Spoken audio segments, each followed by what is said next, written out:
Do you realize how much freedom Tyler gives you? He works for a big company and earns $5,000 a month.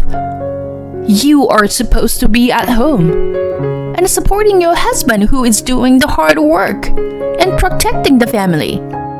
And yet, no matter how much I tell you, you keep getting cocky like that. I've had enough of this.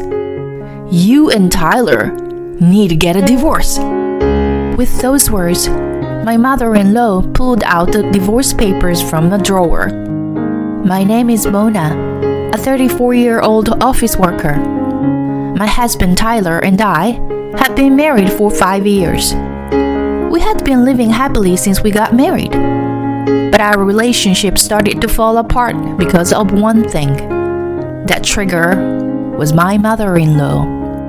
My husband and I originally lived together in a rented apartment. However, about 2 years ago, my father-in-law passed away due to illness. My mother-in-law, who was now alone, began to push us to live with her. To be honest, I was against the idea of moving in together. I wanted to enjoy my time as a couple. And if we were to live together, I would have to live at my parents-in-law's house. I was very happy with the apartment I was renting, and I did not want to move. However, my mother-in-law started coming to our house repeatedly after she started saying that she wanted to live with us. At first, my husband said, "You're fine on your own, aren't you? You're still young and healthy."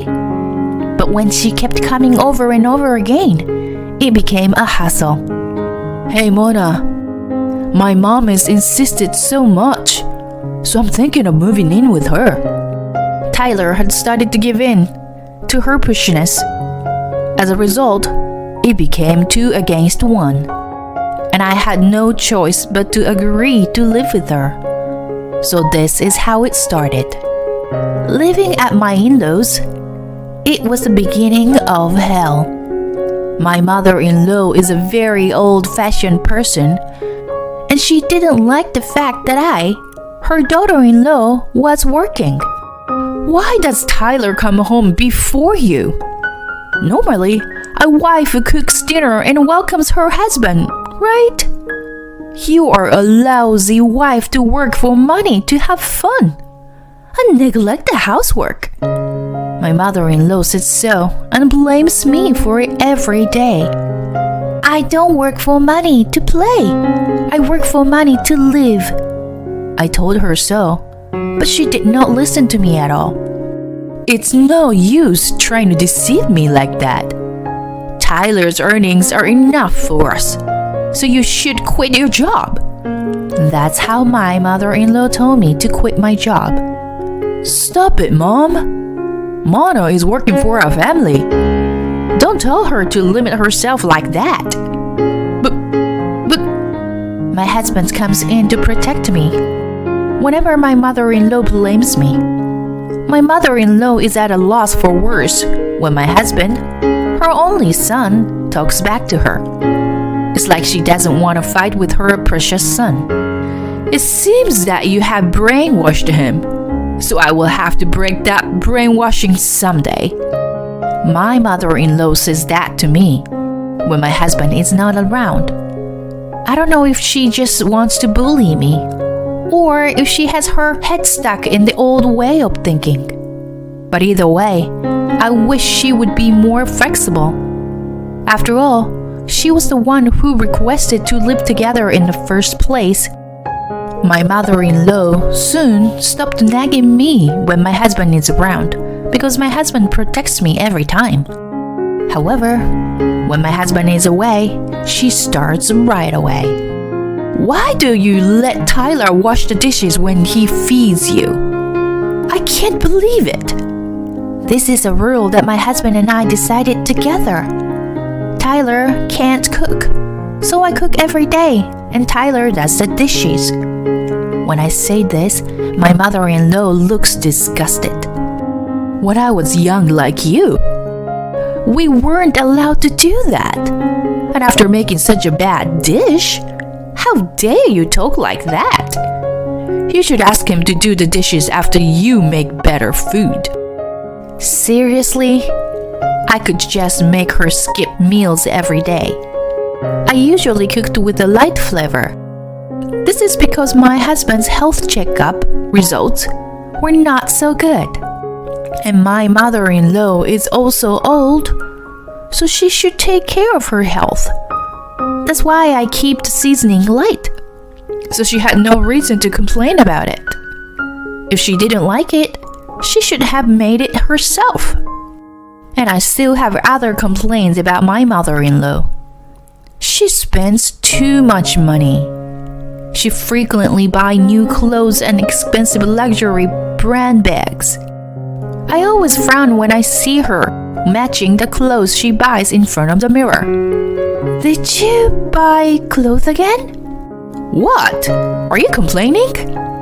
It's not like you are paying for it.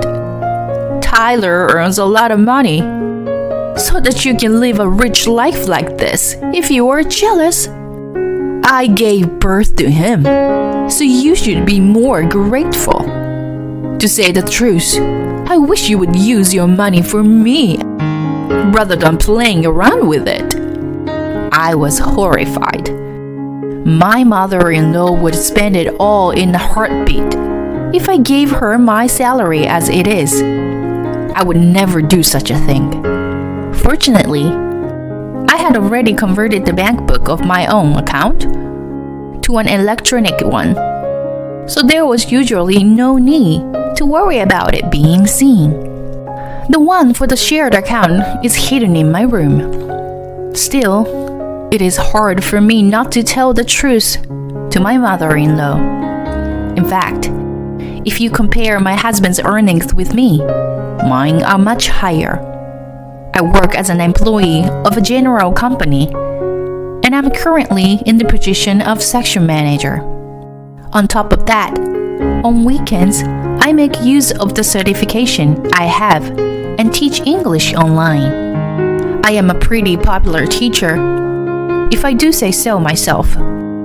So when I combine my income from working as a company employee and an English teacher, it's quite a lot. On the other hand, my husband used to work for a large company, but his job was too strenuous and he became mentally ill.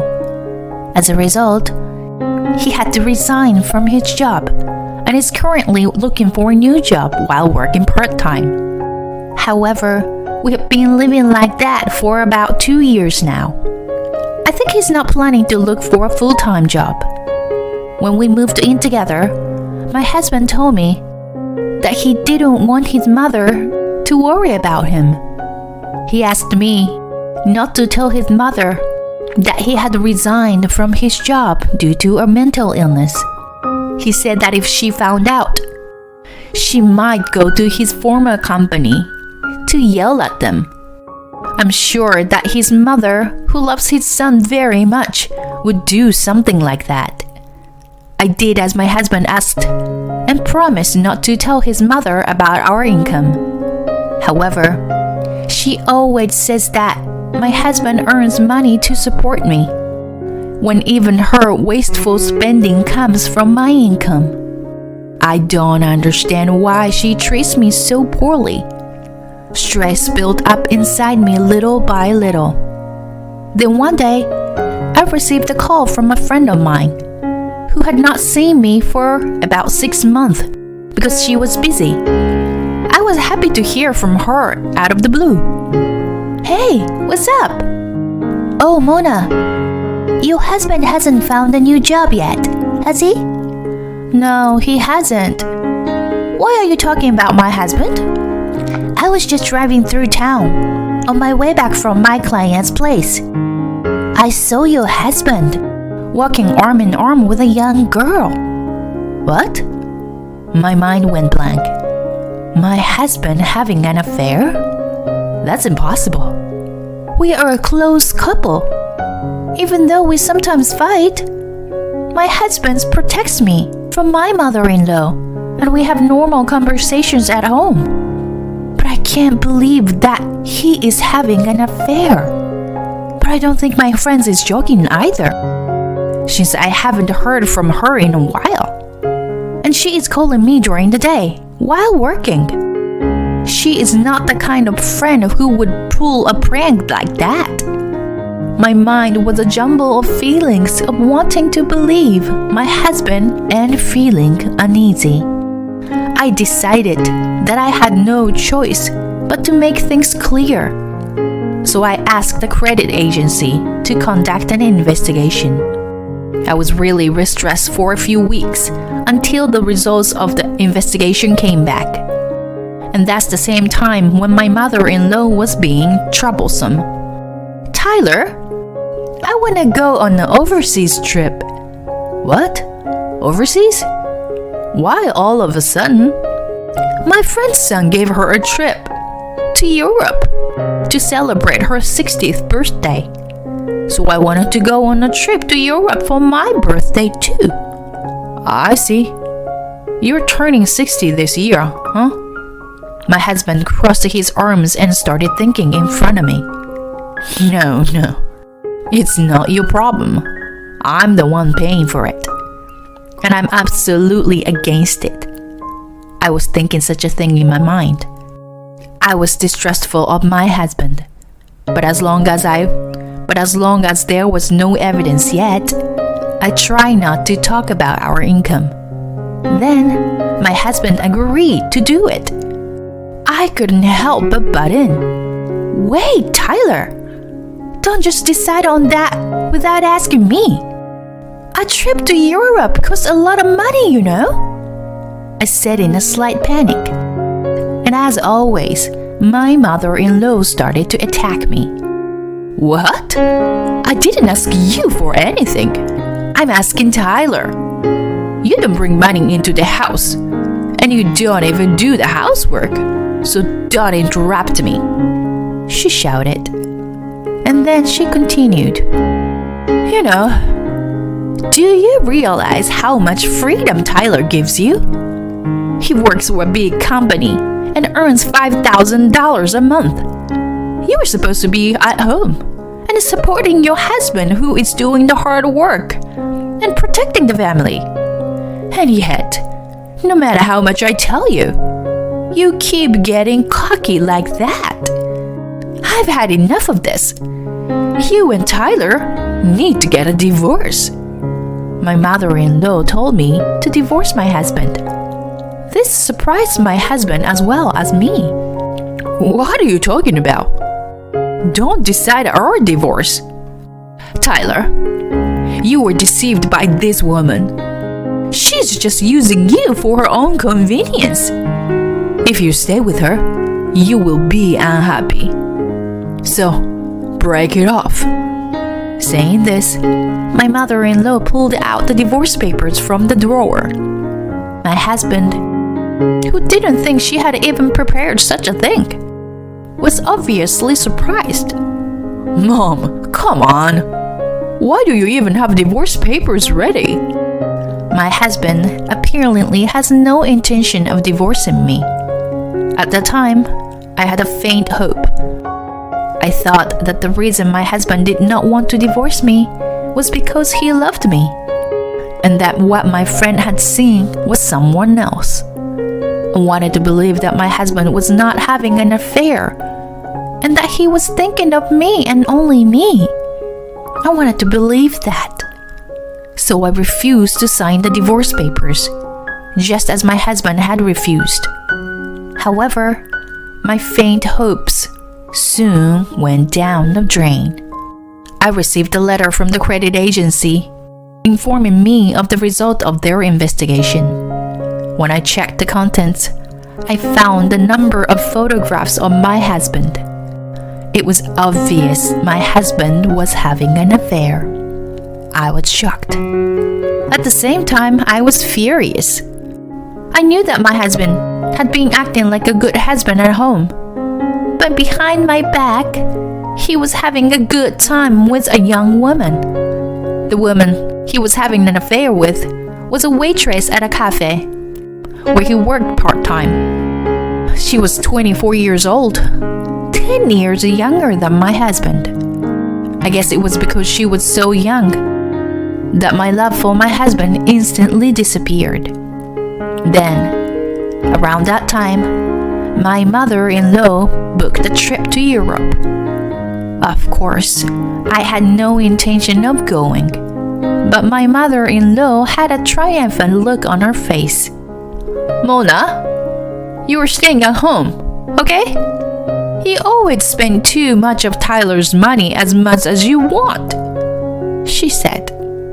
"I don't want to pay for the overseas trip of my husband, who is having an affair, and my mother-in-law, who is a bully." So I whispered to my husband, "You are going to have to use your own money this time." My husband got quite upset and whispered back, "Wait a minute. It's a married couple's business, so you'll have to pay for it." It seems that he intends to rely solely on me. Now, it was clear that my husband only sees me as a convenient housekeeper who earns money for him. "I'm divorcing you." "What? Why? Divorce?" I had said this in a voice that even my mother-in-law could hear, and she brought me the divorce papers with a very happy look on her face. "So, you finally decided to move out of this house. Isn't it great news, Tyler? Now, you won't have to throw your money down the drain." Tyler could not seem to tell the truth to his mother because he had kept it from her for so long. He signed the divorce papers under his joyful mother's presence. "I'll take it and file it at the office," I said as I packed up my belongings to leave. My mother-in-law grinned triumphantly and said, "I want to help you even if you were in debt," and walked me out. My husband had his head down without saying a word. I went back to my parents' house, filled out my part of the divorce papers, had my parents sign the witness box, and submitted the divorce papers to the government office. Then, of course, I sent the content-certified letter through my lawyer to Tyler and the affair partner's workplace. I blocked his contact information, and he could not contact me even if he needed to. But instead, he came to my parents' house alone. I didn't want to see him, so my father handled it. Tyler insisted that he couldn't pay alimony. I guess he had not told his mother anything yet, seeing that she was not there. My father turned Tyler away without question, so I never had to see his face. And he made him promise to pay me through my lawyer, even if it was in installments. But then, about 3 months later, this time, my ex-mother-in-law and my ex-husband came to my parents' house together. I was living at home at the recommendation of my parents, so I was there just when they came. Again, my father handled the situation first. My mother and I listened and watched. Then I heard my ex-mother-in-law screaming, "Why have all the lifelines in our house stopped? Your daughter must have done something. She's not taking Tyler's salary, is she?" I heard such a voice, and I was impressed how this woman could be so confident. She never admits that her own son is at fault, and she just wants to make me the bad guy. I kind of felt sorry for my ex-mother-in-law and decided to show my face in front of the two of them. When my ex-mother-in-law noticed me, she widened her eyes and yelled at me, "You finally showed your face. You put both Tyler and me in a lot of trouble. I don't know how you did it, but you gotta get the power and water back on.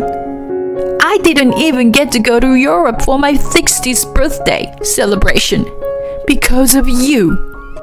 I would like to calmly tell you that I am not in charge of paying utility bills and so on. After our divorce, I leave all that to Tyler. If the lifeline is stopped, it's because Tyler's salary isn't enough to pay it, isn't it? When I said this, my ex-mother-in-law raised her voice. Are you stupid? Tyler works for a big company and earns $5,000 a month. How can he not be able to pay the bills? Apparently, Tyler hasn't told his mother after all.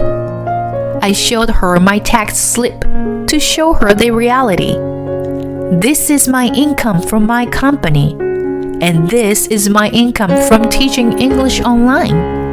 You teach English? My ex-mother-in-law was clearly surprised. Then she took a close look at the withholding tax slip, and her eyes widened.